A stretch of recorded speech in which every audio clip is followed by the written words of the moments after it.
সেইদিনা ৰাতি মই শুই আছিলোঁ। সেই কোনফালৰ পৰা আহিলে নাজানো। মই সাৰ পাই গ'লো। যাদৱ গগৈ ধমকি দিছে মোক। মৰাণহাটত কিশোৰীক নিৰ্যাতন, গ্ৰেপ্তাৰ অভিযুক্ত লম্পট যাদৱ। চৰাইদেউ জিলাৰ মৰাণহাটত পোহৰলৈ আহিছে এক ভয়ংকৰ ঘটনা। নিশাৰ সুযোগ লৈ এগৰাকী 14 বছৰীয়া কিশোৰীক নিৰ্যাতন চলোৱাৰ লগতে মোবাইলত অশ্লীল ভিডিঅ' বনাই ভাবুকি প্ৰদান কৰা অভিযোগত আৰক্ষীয়ে গ্ৰেপ্তাৰ কৰিছে হিমপৰা গাঁৱৰ যাদৱ গগৈ নামৰ এজন বিবাহিত যুৱকক।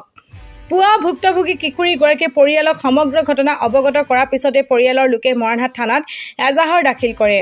ঘটনাৰ সন্দৰ্ভত মৰাণহাট আৰক্ষীয়ে ভাৰতীয় ন্যায় সংহিতা BNS আৰু পক্সো আইনৰ কঠোৰ ধাৰা অধীনত এটা গোচৰ নং 34/27 ৰুজু কৰি অভিযুক্ত যাদৱ গগৈক গ্ৰেপ্তাৰ কৰে। ভুক্তভোগী পৰিয়ালটোৱে এতিয়া লম্পট যুৱকজনৰ কঠোৰ শাস্তি দাবী কৰিছে।